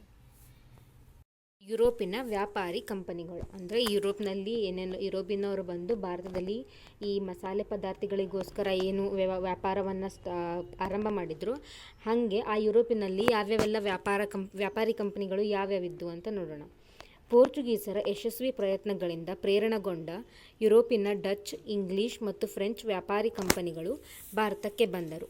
ಈ ಬೆಳವಣಿಗೆಯು ವಸಾಹತು ರಾಷ್ಟ್ರವಾಗಿ ಪರಿವರ್ತನೆಗೊಂಡ ಭಾರತವಲ್ಲದೆ ಅದನ್ನು ವಸಾಹತುವಾಗಿ ಪರಿವರ್ತಿಸಿದ ಯುರೋಪಿಯನ್ ರಾಷ್ಟ್ರಗಳ ಚರಿತ್ರೆಯನ್ನು ನಿರ್ಣಾಯಕವಾಗಿ ಬದಲಿಸಿತು. ಪೋರ್ಚುಗೀಸರು ಏನು ಭಾರತಕ್ಕೆ ಜಲಮಾರ್ಗವನ್ನು ಕಂಡುಹಿಡಿದ್ರು, ಅವರ ಪ್ರಯತ್ನಗಳ ಯಶಸ್ವಿಯಾಯಿತು. ಆ ಪ್ರಯತ್ನಗಳಿಂದ ಏನು ಮಾಡ್ತಾರೆ, ಡಚ್ಚರು, ಇಂಗ್ಲೀಷರು ಮತ್ತು ಫ್ರೆಂಚ್ ವ್ಯಾಪಾರಿಗಳು ಏನು ಮಾಡಿದ್ರು, ಅವರ ಪ್ರಯತ್ನಗಳಿಂದ ಅವರು ಪ್ರೇರಣೆಗೊಂಡು ಇವರೆಲ್ಲರೂ ಕೂಡ ಭಾರತಕ್ಕೆ ಬಂದರು. ಅಂದರೆ ಆ ಫ್ರೆಂಚರು, ಡಚ್ಚರು ಮತ್ತು ಇಂಗ್ಲೀಷರು ಆ ಕಂಪನಿಗಳು ಭಾರತಕ್ಕೆ ಬಂದು ಮತ್ತು ಭಾರತದಲ್ಲಿ ವ್ಯಾಪಾರ ವ್ಯವಹಾರವನ್ನು ಏನವರು ಪ್ರಾರಂಭಿಸಿದರು. ಇವಾಗ ಒಬ್ಬೊಬ್ಬರ ಬಗ್ಗೆ ನೋಡೋಣ. ಇವಾಗ ಪೋರ್ಚುಗೀಸರು ಜಲಮಾರ್ಗದ ಮೂಲಕ ವ್ಯಾಪಾರಕ್ಕಾಗಿ ಭಾರತಕ್ಕೆ ಬಂದ ಮೊಟ್ಟಮೊದಲ ಯುರೋಪಿಯನ್ನರು ಪೋರ್ಚುಗೀಸರೇ ಮತ್ತು ಭಾರತವನ್ನು ತೊರೆದ ಕೊನೆಯ ಯುರೋಪಿಯನ್ನರು ಕೂಡ ಪೋರ್ಚುಗೀಸರೇ ಆಗಿದ್ದಾರೆ. ಅಂದರೆ ನಮಗೆ ಭಾರತದಲ್ಲಿ ಮೊಟ್ಟಮೊದಲದಾಗಿ ಯುರೋಪಿನಿಂದ ಯಾರು ಬಂದರು ವ್ಯಾಪಾರಕ್ಕೋಸ್ಕರ, ಪೋರ್ಚುಗೀಸರು ಬಂದರು. ಮತ್ತು ನಮಗೆ ಎಲ್ಲ ವ್ಯಾಪಾರ ಎಲ್ಲ ಮುಗಿದ ನಂತರ ಅಂದರೆ ಸ್ವಾತಂತ್ರ್ಯ ಏನದು ಆಗಿದ ಮೇಲೆ ಕೊನೆಗೂ ಕೂಡ ಹೋಗಿದ್ದವರು ಯಾರು, ಪೋರ್ಚುಗೀಸರೇ. ವಾಸ್ಕೋ ಡ ಗಾಮನ ನಂತರ ಪೋರ್ಚುಗೀಸರ ಮೊಟ್ಟಮೊದಲ ವೈಸರಾಯ್ ಆಗಿ ಫ್ರಾನ್ಸಿಸ್ಕೋ ಡಿ ಅಲ್ಮೇಡಾ ಭಾರತಕ್ಕೆ ಬಂದನು. ಅಂದರೆ ವಾಸ್ಕೋ ಡ ಗಾಮ ಏನು ಜಲಮಾರ್ಗವನ್ನು ಕಂಡುಹಿಡಿದನೋ ಅವನ ನಂತರ ಯಾರು ಬಂದರು, ಪೋರ್ಚುಗೀಸರ ವೈಸರಾಯ್ ಅಂದರೆ ವೈಸರಾಯ್ ಅಂತ ಹೇಳ್ತಾರಲ್ಲ, ಅವಾಗ ಅವರು ಪೋರ್ಚುಗೀಸರ ಮೊಟ್ಟಮೊದಲ ವೈಸರಾಯ್ ಆಗಿ ಯಾರು ಬಂದರು, ಫ್ರಾನ್ಸಿಸ್ಕೋ ಡಿ ಅಲ್ಮೇಡಾ ಅನ್ನೋರು ಭಾರತಕ್ಕೆ ಬಂದರು. ಭೂಮಿಯ ಮೇಲಿನ ಆಧಿಪತ್ಯಕ್ಕೆ ಬದಲು ಸಮುದ್ರದ ಮೇಲಿನ ಏಕಸ್ವಾಮ್ಯಕ್ಕಾಗಿ ನೌಕಾಶಕ್ತಿಯನ್ನು ಬಲಪಡಿಸುವ ನೀಲಿ ನೀರಿನ ನೀತಿಯನ್ನು ಜಾರಿಗೆ ತಂದನು. ಅಂದರೆ ಇವರು ಏನು ಮಾಡಿದರು, ಭೂಮಿಯ ಮೇಲಿನೇ ಆಧಿಪತ್ಯ ಅಂದರೆ ನಮ್ಮ ಭೂಮಿಯ ಮೇಲೆ ಅವರು ತಮ್ಮ ಅಧಿಕಾರವನ್ನು ಏನು ಚಲಾಯಿಸಿದರೋ ಅದರ ಬದಲಾಗಿ ಸಮುದ್ರದ ಮೇಲಿನ ಅವರು ತಮ್ಮದೇ ಆದಂಥ ಅಧಿಕಾರವನ್ನು ಚಲಾಯಿದಕ್ಕೋಸ್ಕರ ಅವರು ನೌಕಾಶಕ್ತಿಯನ್ನು ಅವರು ಬಲಪಡಿಸ್ಕೊತಾರೆ. ನೌಕಾಶಕ್ತಿ ಅಂದರೆ ಜಲಮಾರ್ಗ ಅವ್ರು ಏನು ಕಂಡಿಡ್ತಾರೆ ಅಲ್ಲಿ ಅವ್ರದ್ದು ಆಡಳಿತ ಇರಬೇಕು. ಅದಕ್ಕೋಸ್ಕರ ಅವರು ತಮ್ಮ ನೌಕಾಶಕ್ತಿಯನ್ನು ಬಲಪಡಿಸ್ತಾರೆ. ಆ ಬಲಪಡಿಸಲಿಕ್ಕೆ ಅವ್ರು ಏನು ಜಾರಿಗೆಯನ್ನು ತರ್ತಾರೆ, ನೀಲಿ ನೀರಿನ ನೀತಿ ಅಂದರೆ ಬ್ಲೂ ವಾಟರ್ ಪಾಲಿಸಿ ಅಂತ ಅವರು ಜಾರಿಗೆಗೆ ತರ್ತಾರೆ. ಆಲ್ಮೇಡನ ನಂತರ ಬಂದ ಆಲ್ಫಾನ್ಸೋ ಡಿ ಅಲ್ಬುಕರ್ಕ್ ಭಾರತದಲ್ಲಿ ಪೋರ್ಚುಗೀಸ್ ಸಾಮ್ರಾಜ್ಯದ ನಿಜವಾದ ಸ್ಥಾಪಕನೆಂದು ಪ್ರಸಿದ್ಧನಾಗಿದ್ದಾನೆ. ಇವರು ನಿಮಗೆ ಇದು ನೆನಪಿಟ್ಕೊಳ್ಬೇಕು, ಅಂದರೆ ಯಾರು ಯಾವ ಪಾಲಿಸಿಯನ್ನು ತೊಗೊಂಡು ಬಂದರು ಅಂತ. ಇವಾಗ ಹೆಂಗೆ ಇವರು ಅಲ್ಮೇಡಾ ಅವರು ನೀಲಿ ನೀರಿನ ನೀತಿ ಯಾವ ಥರ ತಂದರು, ಅವ್ರ ನಂತರ ಯಾರು ಬರ್ತಾರೆ, ಫಸ್ಟ್ ವಾಸ್ಕೋ ಡ ಗಾಮ ಬರ್ತಾನೆ, ಆಮೇಲೆ ಆನಂತರ ಅಲ್ಮೇಡಾ ಬರ್ತಾರೆ, ಆನಂತರ ಯಾರು ಬರ್ತಾರೆ, ಆಲ್ಫಾನ್ಸೋ ಡಿ ಅಲ್ಬುಕರ್ಕ್ ಅನ್ನೋರು ಬರ್ತಾರೆ. ಯಾರು ಅಲ್ಮೇಡನ ನಂತರ ಆಲ್ಫಾನ್ಸೋ ಡಿ ಅಲ್ಬುಕರ್ಕ್ ಅಂತ ಅವ್ರು ಬಂದು ಭಾರತದಲ್ಲಿ ಏನು ಮಾಡ್ತಾರೆ, ಪೋರ್ಚುಗೀಸ್ ಸಾಮ್ರಾಜ್ಯವನ್ನು ನಿಜವಾದ ಸ್ಥಾಪಕ ಅಂತ ಅವ್ರಿಗೆ ಕರೀತಾರೆ. ಯಾಕೆಂದರೆ ಅಲ್ಮೇಡನಿಂದ ಅಷ್ಟು ಅದು ಭೂ ಸಮಯ ಏನಿತ್ತು ಈ ಭೂಭಾಗದಲ್ಲಿ ಅವರ ಆಧಿಪತ್ಯ ಅಷ್ಟು ಇರಲಿಲ್ಲ. ಆದರೆ ಭೂಭಾಗದಲ್ಲಿ ಆಧಿಪತ್ಯವನ್ನು ಸಾಧಿಸಲಿಕ್ಕೆ ಮೊಟ್ಟಮೊದಲನೇದಾಗಿ ಅವರಿಗೆ ಸ್ಥಾಪಕ ಅಂತ ಯಾರಿಗೆ ಹೇಳ್ತಾರೆ, ಆಲ್ಫಾನ್ಸೋ ಡಿ ಅಲ್ಬುಕರ್ಕ್ಗೆ ಹೇಳ್ತಾರೆ. ಇವನು ಸಾಮಾನ್ಯ ಶಕ 1510ರಲ್ಲಿ ಬಿಜಾಪುರ ಸುಲ್ತಾನನಿಂದ ಗೋವಾವನ್ನು ಗೆದ್ದುಕೊಂಡು ಪೋರ್ಚುಗೀಸರ ಆಡಳಿತ ಕೇಂದ್ರವಾಗಿ ಪರಿವರ್ತಿಸಿದನು. ಅಂದರೆ ಈ ಅಲ್ಬುಕರ್ಕ್ ಏನು ಮಾಡಿದ, 1510ರಲ್ಲಿ ಬಿಜಾಪುರದ ಸುಲ್ತಾನ ಅವರು ಗೋವಾವನ್ನು ಆಳ್ತಾ ಇದ್ರು. ಸೊ ಅವರಿಂದ ಅವನೇನು ಮಾಡ್ತಾನೆ, ಗೋವಾವನ್ನು ಗೆದ್ದುಕೊಂಡು ಅದನ್ನು ತಮ್ಮ ಆಡಳಿತ ಕೇಂದ್ರವಾಗಿ ಪರಿವರ್ತಿಸ್ತಾನೆ. ಮುಂದೆ 1 ಶತಮಾನ ಕಾಲ ಭಾರತದ ವ್ಯಾಪಾರದ ಮೇಲೆ ಪ್ರಶ್ನಾತೀತ ಏಕಸ್ವಾಮ್ಯವನ್ನು ಹೊಂದಿದ್ದ ಪೋರ್ಚುಗೀಸರು ಡಚ್ ಮತ್ತು ಇಂಗ್ಲಿಷರ ಆಗಮನದ ನಂತರ ರಾಜಕೀಯವಾಗಿ ಕಳೆಗುಂದಿದರು. ಅಂದರೆ ಇವರು 1510ರಲ್ಲಿ ಏನು ಗೋವಾವನ್ನು ಗೆದ್ಕೊಳ್ತಾರೆ ಮತ್ತು ಅದನ್ನು ಅವರು ತಮ್ಮ ಆಡಳಿತ ಕೇಂದ್ರವಾಗಿ ಪರಿವರ್ತಿಸ್ಕೊಳ್ತಾರೆ. ಮುಂದೆ 1 ಶತಮಾನ ಕಾಲ ಅಂದರೆ 100 ವರ್ಷಗಳ ಕಾಲ ಏನು ಮಾಡ್ತಾರೆ, ಅವರು ಭಾರತದಲ್ಲಿ ತಮ್ಮದೇ ಆದಂತಹ ಆಡಳಿತ ಅಂದರೆ ತಮ್ಮದೇ ಏಕಸ್ವಾಮ್ಯವನ್ನು ಹೊಂದಿದ್ರು. ಅಂದರೆ ಅವರಷ್ಟೇ ಮಾತ್ರ ಏನು ಇಲ್ಲಿ ವ್ಯಾಪಾರದಲ್ಲಿ ತುಂಬ ಹೆಚ್ಚಿಗೆ ಆಡಳಿತವನ್ನು ಹೊಂದಿದ್ರು. ಆದ ನಂತರ ಏನು ಮಾಡಿದರು, ಡಚ್ ಮತ್ತು ಇಂಗ್ಲೀಷರ ಆಗಮನ ಏನಾಯಿತು 100 ವರ್ಷಗಳ ನಂತರ, ಆವಾಗ ಏನಾಯಿತು, ಇವರ ಆಡಳಿತ ಕಳೆಗುಂದಿತು. ಅಂದರೆ ಅವರು ಬಂದ ನಂತರ ಅಂದರೆ ಅವರು ಇವ್ರಿಗಿನ ಪ್ರಬಲವಾಗಿದ್ದರು. ಸೊ ಅದಕ್ಕೋಸ್ಕರ ಇವ್ರದ್ದೇನಾಯಿತು, ರಾಜಕೀಯವಾಗಿ ಇವ್ರದ್ದು ಅಷ್ಟು ಇನ್ಫ್ಲೂಯೆನ್ಸ್ ಇರಲಿಲ್ಲ. ಇವಾಗ ಪೋರ್ಚುಗೀಸರು ಆಯ್ತಲ್ಲ. ಸೊ ಪೋರ್ಚುಗೀಸರಲ್ಲಿ ನೀವು ನೆನ್ಪಿಟ್ಕೋಬೇಕು ಯಾರ್ಯಾರು ಬಂದರು. ಫಸ್ಟು ವಾಸ್ಕೋ ಡ ಗಾಮ ಬಂದರು, ಅವ್ರ ನಂತರ ಯಾರು ಅಲ್ಮೇಡಾ ಬಂದರು, ಫ್ರಾನ್ಸಿಸ್ಕೋ ಡಿ ಅಲ್ಮೇಡಾ. ಅವ್ರ ನಂತರ ಯಾರು ಅಲ್ಫನ್ಸೋ ಡಿ ಅಲ್ಬರ್ಕರ್ಕ್ ಅಂತ. ಫ್ರಾನ್ಸಿಸ್ಕೋ ಡಿ ಅಲ್ಮೇಡಾ ಅವ್ರು ಏನು ಮಾಡಿದ್ರು, ನೀಲಿ ನೀರಿನ ನೀತಿ. ಮತ್ತು ಅಲ್ಬರ್ಕರ್ಕ್ ಏನು ಮಾಡಿದ್ರು, ಅವರು ನಿಜವಾದ ಸ್ಥಾಪಕ ಅಂತ ಅವ್ರಿಗೆ ಹೇಳ್ತಾರೆ. ಮತ್ತು ಯಾರು 1510ರಲ್ಲಿ ಅವ್ರು ಏನು ಮಾಡ್ತಾರೆ, ಬಿಜಾಪುರ ಸುಲ್ತಾನಿಂದ ಗೋವಾವನ್ನು ಗೆದ್ಕೊಳ್ತಾರೆ. ಸೊ ಈಗ ನೆಕ್ಸ್ಟ್ ಯಾರು ನೋಡೋಣ, ಡಚ್ಚರ್ ನೋಡೋಣ. ಡಚ್ಚರು ಹಾಲೆಂಡ್ ಅಥವಾ ನೆದರ್ಲ್ಯಾಂಡ್ ದೇಶದವರು. ಈ ಡಚ್ಚರ್ ಅಂದರೆ ಇವರು ಯಾವ ದೇಶದವರು, ಇವರು ಇವಾಗ ಪೋರ್ಚುಗೀಸರು ಹೆಂಗೆ ಪೋರ್ಚುಗಲ್ ದೇಶದವರು, ಹಾಗೇನೆ ಡಚ್ಚರು ಹಾಲೆಂಡ್ ಮತ್ತು ನೆದರ್ಲ್ಯಾಂಡ್ ದೇಶದವರು. ಇವರು ಪೂರ್ವ ದೇಶಗಳಲ್ಲಿ ವ್ಯಾಪಾರ ನಡೆಸುವ ಉದ್ದೇಶದಿಂದ ಸಾಶ 1602ರಲ್ಲಿ ಯುನೈಟೆಡ್ ಈಸ್ಟ್ ಇಂಡಿಯಾ ಕಂಪನಿಯನ್ನು ಸ್ಥಾಪಿಸಿಕೊಂಡು ಭಾರತ ಮತ್ತು ಜಾವಾ, ಸುಮಾತ್ರ, ಇಂಡೋನೇಷಿಯಾ ಮೊದಲಾದ ಸಾಂಬಾರು ಪ್ರಸಿದ್ಧ ದ್ವೀಪಗಳಿಗೆ ಪ್ರವೇಶಿಸಿದರು. ಅಂದರೆ ಇವ್ರು ಏನು ಮಾಡಿದರು, ಇವಾಗ ನೋಡಿ ಇಲ್ಲಿ ಯಾರ್ದು ಪೋರ್ಚುಗೀಸರು 1510ನೇ ಇಸ್ವಿಯಲ್ಲಿ ಅವರು ಬಂದಿದ್ದರು. ಮತ್ತು ಅವ್ರದ್ದು 1 ಶತಮಾನ ಕಾಲ ಅಂದರೆ 100 ವರ್ಷಗಳ ಕಾಲ ಅವರು ಆಡಳಿತ ಇತ್ತು. ಮತ್ತು ಇವ್ರು ಯಾವಾಗ ಬಂದರು ನೋಡಿ, 1602. ಡಚ್ಚರು 1602ರಲ್ಲಿ ಬಂದರು. ಮತ್ತು ಇವರು ವ್ಯಾಪಾರ ನಡೆಸುವ ಉದ್ದೇಶದಿಂದ ಏನು ಮಾಡಿದ್ರು, ಯುನೈಟೆಡ್ ಈಸ್ಟ್ ಇಂಡಿಯಾ ಕಂಪನಿ ಅಂದರೆ ಈ ಕಂಪನಿಯನ್ನು ಅಂತೂ ಹೆಸರಿಟ್ಕೊಂಡು ಅಂದರೆ ಅವರು ಆ ಕಂಪ್ನಿಯನ್ನು ಸ್ಥಾಪನೆ ಮಾಡಿಕೊಂಡು ಭಾರತ ಮತ್ತು ಜಾವಾ, ಸುಮಾತ್ರ, ಇಂಡೋನೇಷ್ಯಾ ಇವೆಲ್ಲ ಏನಿವು ಸಾಂಬಾರು ಪ್ರಸಿದ್ಧ ಅಂದರೆ ಇಲ್ಲಿ ಸಾಂಬಾರು ಪದಾರ್ಥಗಳಲ್ಲೆಲ್ಲ ಭಾಳ ಬೆಳೀತಿದ್ರು. ಸೊ ಅದಕ್ಕೋಸ್ಕರ ಇವರು ಯುನೈಟೆಡ್ ಈಸ್ಟ್ ಇಂಡಿಯಾ ಕಂಪನಿ ಅಂತ ತಮ್ಮದೊಂದು ಕಂಪನಿಯನ್ನು ಸ್ಥಾಪನೆ ಮಾಡಿಕೊಂಡು 1602ರಲ್ಲಿ ಈ ಎಲ್ಲ ದ್ವೀಪಗಳಿಗೆ ಅವರು ಏನು ಮಾಡಿದರು, ಪ್ರವೇಶಿಸಿದರು. ಭಾರತದಲ್ಲಿ ಸೂರತ್, ಬ್ರೋಚ್, ಕ್ಯಾಂಬೆ, ಕೊಚ್ಚಿನ್, ನಾಗಪಟ್ಟಣ, ಮಚಲಿಪಟ್ಟಣ, ಚಿನ್ಸೂರ್ ಮೊದಲಾದ ಕಡೆಗಳಲ್ಲಿ ತಮ್ಮ ಕೋಟೆಗಳನ್ನು ಸ್ಥಾಪಿಸಿಕೊಂಡರು. ಮತ್ತು ಅವರು 1602ರಲ್ಲಿ ಬಂದಿದ್ದಲ್ದೇ ಮತ್ತು ಭಾರತದಲ್ಲಿ ಇವೆಲ್ಲ ಪ್ರದೇಶಗಳು ಅಂದರೆ ಸೂರತ್ ಆಗಿರ್ಬೋದು, ಬ್ರೋಚ್, ಕ್ಯಾಂಬೆ, ಕೊಚ್ಚಿನ್, ನಾಗಪಟ್ಟಣ, ಮಚಲಿಪಟ್ಟಣ, ಚಿನ್ಸೂರ್ ಇವೆಲ್ಲಗಳಲ್ಲೂ ಕೂಡ ತಮ್ಮದು ಕೋಟೆಗಳನ್ನು ಅಂದರೆ ತಮ್ಮ ಆಧಿಪತ್ಯವನ್ನು ಅವರು ಸ್ಥಾಪನೆ ಮಾಡ್ಕೊಳ್ತಾ ಹೋದರು. ಆ ಮೂಲಕ ಪೋರ್ಚುಗೀಸರ ಏಕಸ್ವಾಮ್ಯವನ್ನು ಮುರಿದರು. ಇವ್ರಿಗಿಂತ ಮೊದಲು ಪೋರ್ಚುಗೀಸರು ಎಲ್ಲ ಏಕಸ್ವಾಮ್ಯವನ್ನು ಹೊಂದಿದ್ರು. ಆದರೆ ಇವರು ಬಂದ ನಂತರ ಅವ್ರದ್ದು ಆಡಳಿತ ಏನಾಯಿತು, ಕಳೆಗುಂತಾ ಹೋಯಿತು. ಸೊ ಹೀಗಾಗಿ ಇವರು ಈಗ ಬಂದ ನಂತರ ಅವರ ಏಕಸ್ವಾಮ್ಯವನ್ನು ಇವರು ಮುರಿತಾರೆ. ಮುಂದೆ ಭಾರತಕ್ಕೆ ಬಂದ ಇಂಗ್ಲಿಷರು ಮತ್ತು ಫ್ರೆಂಚರ ಪೈಪೋಟಿಯನ್ನು ಹೆದರಿಸಲಾರದೆ ಸಾಂಬಾರು ದ್ವೀಪಗಳಿಗೆ ಮಾತ್ರ ಸೀಮಿತಗೊಂಡರು. ಈ ಡಚ್ಚರ ನಂತರ ಯಾರು ಬರ್ತಾರೆ, ಇಂಗ್ಲೀಷರು ಮತ್ತು ಫ್ರೆಂಚರು ಬರ್ತಾರೆ. ನೀವು ಇದನ್ನ ನೆನಪಿಟ್ಕೊಳ್ಬೇಕು, ಯಾರು ಫಸ್ಟ್ ಬಂದರು ಯಾರು ನಂತರ ಬಂದರು ಅಂತ. ಫಸ್ಟ್ ಪೋರ್ಚುಗೀಸರು, ಆ ನಂತರ ಡಚ್ಚರು. ಸೊ ಪೋರ್ಚುಗೀಸರನ್ನ ಡಚ್ಚರು ಬಂದು ಹೊಡೆದೋಡಿಸ್ತಾರೆ. ಆ ನಂತರ ಅಂದರೆ ಹೊಡೆದೋಡಿಸ್ತಾರೆ ಅಂದರೆ ಸಂಪೂರ್ಣವಾಗಿ ಹೋಗಿಸಲ್ಲ, ಅವರ ಏಕಸ್ವಾಮ್ಯವನ್ನು ಅವರು ಮುರಿತಾರೆ. ಹಾಗೇನೆ ಡಚ್ಚರ ಆಡಳಿತ ಕಾಲದಲ್ಲಿ ಯಾರು ಬರ್ತಾರೆ, ಇಂಗ್ಲೀಷರು ಮತ್ತು ಫ್ರೆಂಚರು ಕೂಡ ಬರ್ತಾರೆ. ಅವರಿಬ್ಬರ ಮಧ್ಯೆ ಪೈಪೋಟಿಯನ್ನು ಇವ್ರಿಗೆ ಎದುರಿಸ್ಲಿಕ್ಕಾಗಲ್ಲ, ಯಾಕಂದರೆ ಇವ್ರಿಗಿನ್ನ ಪ್ರಬಲವಾಗಿರ್ತಾರೆ.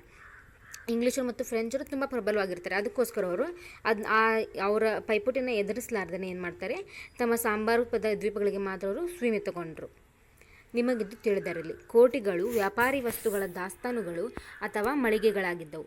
ಕೋಟೆಯ ಸುತ್ತ ತಮ್ಮ ರಕ್ಷಣೆಗಾಗಿ ಎತ್ತರದ ಗೋಡೆಗಳನ್ನು ಕಟ್ಟಿಕೊಂಡರು.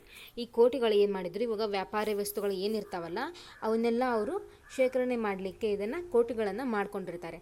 ಮತ್ತು ಈ ಕೋಟೆಗಳನ್ನು ರಕ್ಷಣೆಗೋಸ್ಕರ ಅವರು ಎತ್ತರದ ತಡೆಗೋಡೆಗಳನ್ನು ಅವರು ಕಟ್ಕೊಂಡಿರ್ತಾರೆ. ಇವಾಗ ನಂತರ ಯಾರು ಬರ್ತಾರೆ, ಇಂಗ್ಲೀಷರು.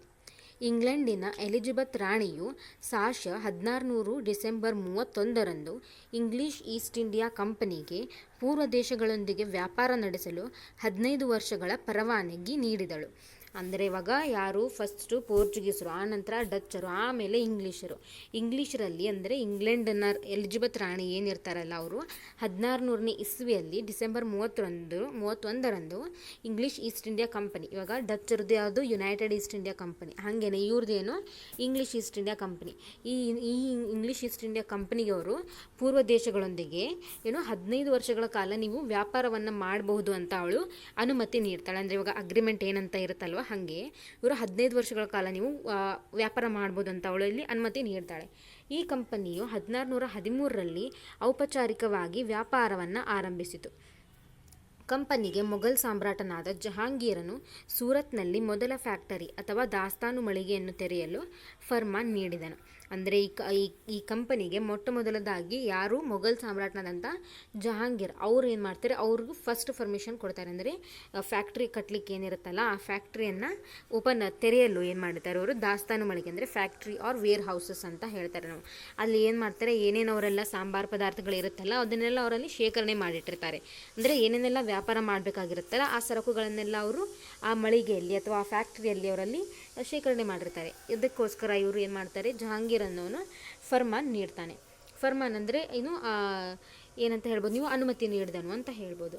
1617ರಲ್ಲಿ ಇಂಗ್ಲೆಂಡಿನ ರಾಜ 1ನೇ ಜೇಮ್ಸ್ನ ರಾಯಭಾರಿಯಾಗಿ ಜಹಾಂಗೀರನ ಆಸ್ಥಾನಕ್ಕೆ ಸರ್ ಥಾಮಸ್ ರೋ ಬಂದನು. 1617ರಲ್ಲಿ ಏನಾಯಿತು, ಇಂಗ್ಲೆಂಡಿನ ರಾಜ ಅಂದರೆ ಇಲ್ಲಿ ರಾಜಗಳು ಏನು ಇರ್ತಾರಲ್ಲ ಅವ್ರಿಗೆ 1ನೇ 2ನೇ ಹೀಗೆ ಹೇಳ್ತಾರಲ್ವ, ಅಂದರೆ ಹೆಸರು ಒಂದೇ ಇರುತ್ತೆ, ಆದರೆ ಅವರನ್ನು ಏನು ಬೇರೆ ಬೇರೆಯಾಗಿ ಗುರುತಿಸಲಿಕ್ಕೆ ನಾವು 1ನೇ ರಾಜ 2ನೇ ರಾಜ ಅಂತ ಹೇಳ್ತೇವೆ. ಸೊ 1617ರಲ್ಲಿ ಯಾರು ರಾಜ 1ನೇ ಜೇಮ್ಸ್ ಅನ್ನೋನು ರಾಯಭಾರಿಯಾಗಿ ಜಹಾಂಗೀರ್ನ ಆಸ್ಥಾನಕ್ಕೆ ಸರ್ ಥಾಮಸ್ ರೋ ಬಂದನು. ಅಂದರೆ ಅವನ ರಾಯಭಾರಿಯಾಗಿ ಯಾರು ಬಂದರು, ಸರ್ ಥಾಮಸ್ ರೋ ಅನ್ನೋನು ಜಹಾಂಗೀರ್ನ ಆಸ್ಥಾನಕ್ಕೆ ಬರ್ತಾರೆ. ಇವನ್ನು ಜಹಾಂಗೀರ್ನಿಂದ ಮೊಘಲ್ ಸಾಮ್ರಾಜ್ಯದ ಕೆಲವೆಡೆಗಳಲ್ಲಿ ಫ್ಯಾಕ್ಟ್ರಿಗಳನ್ನು ಸ್ಥಾಪಿಸಲು ಅನುಮತಿ ಪಡೆದನು. ಅಂದರೆ ಸರ್ ಥಾಮಸ್ ರೋ ಏನಿರ್ತಾರಲ್ಲ ಅವರು ಮೊಘಲ್ ರಾಜ, ಯಾರು ಜಹಾಂಗೀರ್ ಕಡೆಯಿಂದ ಮೊಘಲ್ ಸಾಮ್ರಾಜ್ಯದ ಬೇರೆ ಬೇರೆ ಕಡೆ, ಅಂದರೆ ಮೊಘಲ್ ಸಾಮ್ರಾಜ್ಯ ಏನಿತ್ತಲ್ವ ಅಲ್ಲಿ ಬೇರೆ ಬೇರೆ ಕಡೆಗಳಲ್ಲಿ ತಮ್ಮ ಫ್ಯಾಕ್ಟ್ರಿಗಳನ್ನು ಅವರು ಸ್ಥಾಪನೆ ಮಾಡಲಿಕ್ಕೆ ಅವರಲ್ಲಿ ಅನುಮತಿ ಪಡಿತಾರೆ ಅವನ ಕಡೆಯಿಂದ. ಅದರಂತೆ ಇಂಗ್ಲಿಷರು ಆಗ್ರಾ, ಅಹಮದಾಬಾದ್ ಮತ್ತು ಬ್ರೋಚ್ಗಳಲ್ಲಿ ಫ್ಯಾಕ್ಟ್ರಿಗಳನ್ನು ನಿರ್ಮಿಸಿದರು. ಅವರು ಅನುಮತಿ ಏನು ಕೊಡ್ತಾರಲ್ವ, ಜಹಾಂಗೀರ್ ಅನುಮತಿ ಕೊಟ್ಟಿದ್ದರಿಂದ ಅದಕ್ಕೋಸ್ಕರ ಅವ್ರು ಏನೇನು ಮಾಡ್ತಾರೆ, ಮೊಘಲ್ ಸಾಮ್ರಾಜ್ಯದ ಕೆಲವು ಸ್ಥಳಗಳು ಅಂದರೆ ಯಾವ್ಯಾವು, ಆಗ್ರಾ, ಅಹಮದಾಬಾದ್ ಮತ್ತು ಬ್ರೋಚ್ಗಳಲ್ಲಿ ತಮ್ಮ ಫ್ಯಾಕ್ಟ್ರಿಗಳನ್ನು ಅವರಲ್ಲಿ ನಿರ್ಮಿಸ್ತಾರೆ. ಇಂಗ್ಲಿಷರು 1639ರಲ್ಲಿ ಚಂದ್ರಗಿರಿಯ ರಾಜನಿಂದ ಮದ್ರಾಸ್ನಲ್ಲಿ ಭೂಮಿಯನ್ನು ಪಡೆದು ಸೇಂಟ್ ಜಾರ್ಜ್ ಫೋರ್ಟ್ ಎಂಬ ಬಲಿಷ್ಠ ಕೋಟೆಯನ್ನು ಕಟ್ಟಿದರು. ಮತ್ತು 1600 ನೀವು ನೋಡಿ ಯಾವ ಇಸ್ವಿಯಲ್ಲಿ ಏನೇನು ಮಾಡಿದ್ರು ಅನ್ನೋದು ನಿಮಗೆ ನೆನ್ಪಿಟ್ಟು, ಇದನ್ನು ಒಂಥರ ನೋಟ್ಸ್ ಅಂತ ಮಾಡ್ಕೊಳ್ಳಿ ನೀವು. ಹಾಗೇನೆ ಅವರು 1639ರಲ್ಲಿ ಏನು ಮಾಡಿದ್ರು, ಚಂದ್ರಗಿರಿ ಅಂತ ಏನಿತ್ತಲ್ಲ ಆ ಆಸ್ಥಾನದ ರಾಜನಿಂದ ಏನು ಮಾಡಿದ್ರು, ಮದ್ರಾಸ್ನಲ್ಲಿ ಭೂಮಿಯನ್ನು ಪಡೆದು ಸೇಂಟ್ ಜಾರ್ಜ್ ಫೋರ್ಟ್ ಅಂತ ಒಂದು ಬಲಿಷ್ಠ ಕೋಟೆಯನ್ನು ಅವರಲ್ಲಿ ಕಟ್ಟಿದರು. ಮುಂದೆ ಇಂಗ್ಲೆಂಡಿನ ರಾಜಕುಮಾರ 2ನೇ ಚಾರ್ಲ್ಸ್, ಇದೆಲ್ಲ ಯಾರ್ದಿದು, 1ನೇ ಜೇಮ್ಸ್ನಿಂದ ಬಂದಿರತಕ್ಕಂಥ ರಾಯಭಾರಿಯಾಗಿ ಬಂದಿರತಕ್ಕಂಥ ಯಾರ್ದಿದು ಸರ್ ಥಾಮಸ್ ರೋ ಇದನ್ನೆಲ್ಲ ಮಾಡಿದರು. ಅಂದರೆ ಫ್ಯಾಕ್ಟ್ರಿಗಳನ್ನ ಕಟ್ಟಲಿಕ್ಕೆ ಅನುಮತಿ ಪಡೆದ್ರು. ಅದರಂತೆ ಆಗ್ರಾ, ಅಹಮದಾಬಾದ್ ಮತ್ತು ಬ್ರೋಚ್ಗಳಲ್ಲೆಲ್ಲ ಅವರು ಫ್ಯಾಕ್ಟ್ರಿ ಪಡೆದರು. ಅದಲ್ಲದೆ ಮತ್ತು ಚಂದ್ರಗಿರಿ ರಾಜನಿಂದ ಮದ್ರಾಸ್ನಲ್ಲಿ ಕೂಡ ಅವರು ಭೂಮಿಯನ್ನು ಪಡೆದುಬಿಟ್ಟು ಸೇಂಟ್ ಜಾರ್ಜ್ ಫೋರ್ಟನ್ನು ಕಟ್ತಾರೆ. ಹಾಗೇನೆ 2ನೇ ಮತ್ತು ಬೇರೆ ರಾಜ ಅಂದರೆ ಇಂಗ್ಲೆಂಡಿನ ರಾಜಕುಮಾರನಾದಂಥ 2ನೇ ಚಾರ್ಲ್ಸ್ ಬಾಂಬೆಯನ್ನು 1668ರಲ್ಲಿ ಕಂಪನಿಗೆ ವಾರ್ಷಿಕ 10 ಪೌಂಡ್ಗಳ ಬಾಡಿಗೆಗೆ ವಹಿಸಿಕೊಟ್ಟನು. ಮತ್ತು ಈ 2ನೇ ಚಾರ್ಲ್ಸ್ ಏನು ಮಾಡಿದ, ಬಾಂಬೆಯನ್ನು ಅವರಿಗೆ ತಮ್ಮ ಈಸ್ಟ್ ಇಂಡಿಯಾ ಕಂಪನಿ ಏನಿರುತ್ತಲ್ವ, ಇಂಗ್ಲೀಷ್ ಈಸ್ಟ್ ಇಂಡಿಯಾ ಕಂಪನಿಗೆ ಅವರಿಗೆ 10 ಪೌಂಡ್ಗಳ ಬಾಡಿಗೆಗೆ ಅವರು ವಹಿಸ್ಕೊಡ್ತಾರೆ. ಬ್ರಿಟಿಷರು 1690ರ ದಶಕದಲ್ಲಿ ಬಂಗಾಳದ ರಾಜ್ಯಪಾಲನಿಂದ ಹೂಗ್ಲಿ ನದಿ ದಂಡೆಯ ಮೇಲೆ ಸುತ್ತನುತ್ತಿ ಕಲ್ಕತ್ತಾ ಮತ್ತು ಗೋವಿಂದಪುರ ಎಂಬ 3 ಹಳ್ಳಿಗಳನ್ನು ಖರೀದಿಸಿ ಫೋರ್ಟ್ ವಿಲಿಯಂ ಎಂಬ ಕೋಟೆಯನ್ನು ಕಟ್ಟಿದರು. ನೀವು ಯಾವ್ಯಾವ ಫೋರ್ಟನ್ನು ಯಾರ್ಯಾರು ಕಟ್ಟಿದ್ರು ಅಂತ ನೀವು ನೆನ್ಪಿಟ್ಕೊಳ್ಳಿ, ಜಸ್ಟ್ ಒಂದು ನೀವು ಪಾಯಿಂಟ್ಸ್ ಥರ ಮಾಡ್ಕೊತಾ ಹೋಗಿ. ಸೊ 1690ರ ದಶಕದಲ್ಲಿ ಏನು ಮಾಡಿದರು, ಬಂಗಾಳದ ರಾಜ್ಯಪಾಲನಿಂದ ಇವರು ಬ್ರಿಟಿಷರು ಏನು ಮಾಡಿದರು, ಹೂಗ್ಲಿ ನದಿ ಅಂತ ಏನಿತ್ತಲ್ವ ಬಂಗಾಳದಲ್ಲಿ, ಆ ಹೂಗ್ಲಿ ನದಿಯ ದಂಡೆ ಮೇಲೆ ಸುತ್ತನುತ್ತಿ ಕಲ್ಕತ್ತಾ ಮತ್ತು ಗೋವಿಂದಪುರ ಈ 3 ಹಳ್ಳಿಗಳು ಏನಿವಲ್ಲ ಆ ನದಿ ದಂಡೆ ಮೇಲೆ ಅವುಗಳನ್ನು ಇವರು ಖರೀದಿಸ್ತಾರೆ. ಯಾರು ಬ್ರಿಟಿಷರು ಈ 3 ಹಳ್ಳಿಗಳನ್ನು ಖರೀದಿಸಿಬಿಟ್ಟು ಅದಕ್ಕೆ ಫೋರ್ಟ್ ವಿಲಿಯಂ ಎಂಬ ಕೋಟೆಯನ್ನು ಅವರಲ್ಲಿ ಕಟ್ಟುತ್ತಾರೆ. ಇದರ ಸುತ್ತ ಕಲ್ಕತ್ತಾ ನಗರ ಬೆಳೆಯಿತು. ಇವಾಗ ವೆಸ್ಟ್ ಬೆಂಗಾಲ್ದು ಕ್ಯಾಪಿಟಲ್ ಸಿಟಿ ಕಲ್ಕತ್ತಾ ಅಲ್ವಾ, ರಾಜಧಾನಿ. ಹಾಗೆ ಈ ಕೋಟೆಯ ಸುತ್ತ ಏನು ಬೆಳೆಯುತ್ತೋ ಕಲ್ಕತ್ತಾ ಅನ್ನೋ ಒಂದು ನಗರ ಬೆಳೆಯಿತು. 17ನೇ ಶತಮಾನದ ಅಂತ್ಯದ ವೇಳೆಗೆ ಇಂಗ್ಲಿಷರು ಮದ್ರಾಸ್, ಬಾಂಬೆ ಮತ್ತು ಕಲ್ಕತ್ತಾಗಳನ್ನು ತಮ್ಮ ಪ್ರೆಸಿಡೆನ್ಸಿ ಕೇಂದ್ರಗಳಾಗಿ ಮಾಡಿಕೊಂಡರು.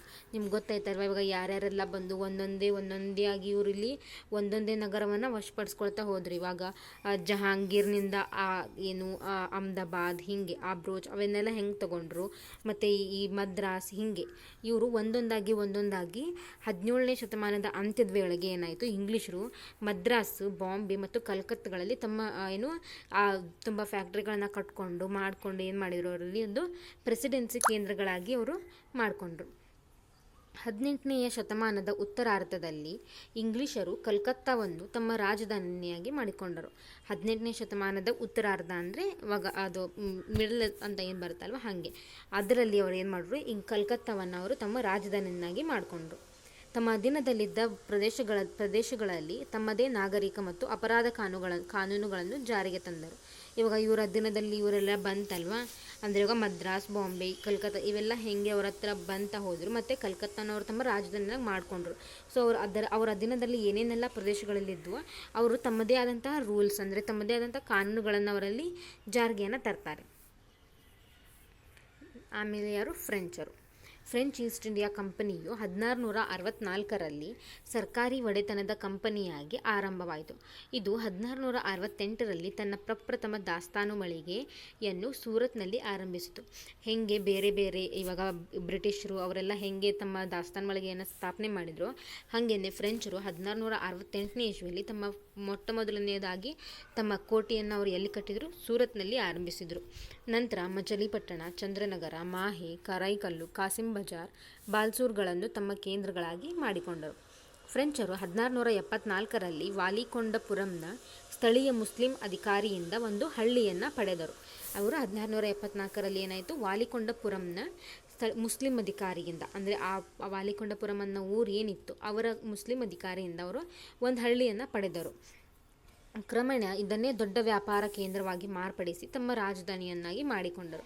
ಅವರು ಬ್ರಿಟಿಷರು ಹೆಂಗೆ ಕಲ್ಕತ್ತಾವನ್ನು ತಮ್ಮ ರಾಜಧಾನಿಯಾಗಿ ಮಾಡ್ಕೊಂಡ್ರು, ಹಾಗೇನೆ ಫ್ರೆಂಚರು ಏನು ಮಾಡಿಕೊಂಡ್ರು, ಆ ವಾಲಿಕೊಂಡಪುರಂ ಅಂತ ಏನಿರುತ್ತಲ್ಲ ಅದನ್ನೇ ಅವರು ತುಂಬ ದೊಡ್ಡ ವ್ಯಾಪಾರ ಕೇಂದ್ರವಾಗಿ ಅವರು ಮಾರ್ಪಡಿಸಿ, ಅಂದರೆ ಅಲ್ಲೆಲ್ಲ ತುಂಬ ಜಾಸ್ತಿ ವ್ಯಾಪಾರವನ್ನು ಮಾಡಿಬಿಟ್ಟು ಅದನ್ನೇ ತಮ್ಮ ರಾಜಧಾನಿಯನ್ನಾಗಿ ಮಾಡಿಕೊಂಡ್ರು.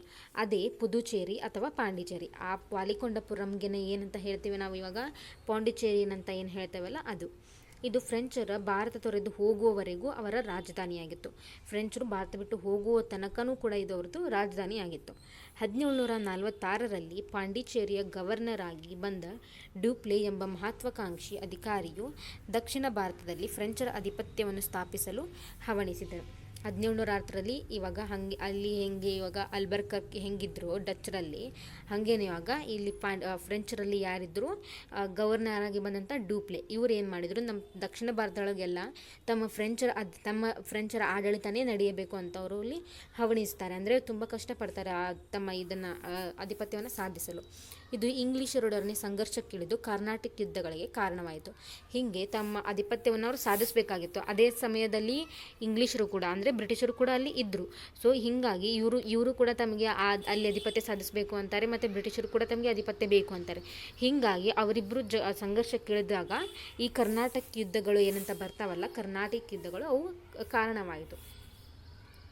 ಇಲ್ಲಿ ನೋಡಿ, ಇದು ಭಾರತದಲ್ಲಿ ಐರೋಪ್ಯರ ನೆಲೆಗಳು, ಅಂದರೆ ಯುರೋಪಿಯನ್ ದೇಶದಲ್ಲಿ ಅವ್ರು ಏನಿರ್ತಾರಲ್ಲ ಅವ್ರಿಗೆ ಯುರೋಪಿಯನ್ನರ್ ಅಥವಾ ಐರೋಪ್ಯರ ಅಂತ ಹೇಳ್ತೇವೆ ನಾವು.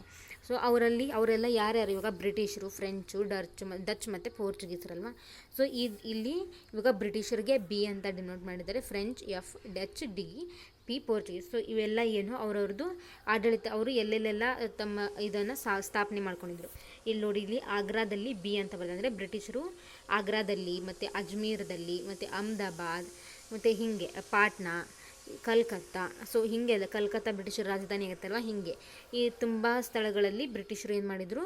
ತಮ್ಮ ಆಧಿಪತ್ಯವನ್ನು ಸ್ಥಾಪನೆ ಮಾಡಿಕೊಂಡ್ರು. ಅದೇ ಥರ ಫ್ರೆಂಚರು ಎಲ್ಲೆಲ್ಲಿ ನೋಡಿ, ಗೋಲ್ಕೊಂಡ ಆಯಿತು, ಮತ್ತು ಯಾನಮ್, ಮಚಲಿಪಟ್ಟಣ, ಪಾಂಡಿಚೇರಿ. ಇವಾಗ ಪಾಂಡಿಚೇರಿ ಹೆಂಗೆ ಫ್ರೆಂಚರ ರಾಜಧಾನಿ ಆಗುತ್ತಲ್ವ ಹಾಗೆ, ಕರೈಕಲ್, ಈ ಥರ ತುಂಬ ಸ್ಥಳಗಳಲ್ಲಿ ಕೂಡ ಫ್ರೆಂಚರು ತಮ್ಮದು ಆಧಿಪತ್ಯವನ್ನು ಸ್ಥಾಪಿಸಿ ಮಾಡಿಕೊಂಡ್ರು. ಹಾಗೆಯೇ ಡಚ್ಚರು ಪುಲಿಕ್ಯಾಟ್, ನಾಗಪಟ್ಟಣ, ಕೋಚಿನ್, ಹೀಗೆ ತುಂಬ ಕಡೆ. ಮತ್ತು ಪೋರ್ಚುಗೀಸರು ನೋಡಿ ಗೋವಾ ಆಗಿರ್ಬೋದು, ಹೀಗೆ ತುಂಬ ಕಡೆ ಅವರು ಕೂಡ ತಮ್ಮದು ಗೋವಾ, ದಿಯು, ತುಂಬ ಕಡೆ ಅವರು ತಮ್ಮ ಆಧಿಪತ್ಯವನ್ನು ಸ್ಥಾಪನೆ ಮಾಡಿಕೊಂಡ್ರು. ಹೀಗೆ ನಿಮಗೆ ಮ್ಯಾಪ್ ಕೊಟ್ಟು ನಿಮಗೆ ಇಲ್ಲಿ ಈ ಸ್ಥಳಗಳನ್ನು ಗುರುತಿಸಲಿಕ್ಕೆ ಹೇಳ್ತಾರೆ. ಸೊ ನೀವು ಮ್ಯಾಕ್ಸಿಮಮ್ ಅಂದರೆ ಅವರು ಯಾವ ಥರ ಕೇಳ್ತಾರೆ ಅಂದರೆ, ತುಂಬ ಪ್ರಸಿದ್ಧವಾದ ಸ್ಥಳಗಳು ಏನಿರುತ್ತಲ್ವ, ಅಂದರೆ ಇವಾಗ ಕಲ್ಕತ್ತಾ ಆಗಿರ್ಬೋದು. ಇವಾಗ ಕಲ್ಕತ್ತಾ ಏನು ಇಂಗ್ಲೀಷರದ್ದು ರಾಜಧಾನಿ ಆಗುತ್ತಲ್ವ ಹಾಗೆ, ಮತ್ತು ಪಾಂಡಿಚೇರಿ ಏನು ಪಾಂಡಿಚೇರಿ ಫ್ರೆಂಚರ ರಾಜಧಾನಿ ಆಗುತ್ತಲ್ವ, ಈ ಥರ ಹೀಗೆ ಇಂಪಾರ್ಟೆಂಟ್ ಏನೇನಿರುತ್ತಲ್ವ ಆ ಥರ ಕೇಳ್ತಾರೆ. ಮತ್ತು ಪೋರ್ಚುಗೀಸರಿಗೆ ಗೋವಾ, ಹೀಗೆ ತುಂಬ ಇಂಪಾರ್ಟೆಂಟ್, ಅಂದರೆ ಇವನ್ನೇ ಕೇಳ್ತಾರೆ ಅಂತಲ್ಲ, ಆಲ್ಮೋಸ್ಟ್ ಈ ಥರ ಕೇಳೋ ಚಾನ್ಸಸ್ ತುಂಬ ಇದೆ. ಸೊ ಆಲ್ಮೋಸ್ಟ್ ಎಲ್ಲ ಪಟ್ಟಣವನ್ನು ನೀವು ನೋಡ್ಕೊಳ್ಳಿ.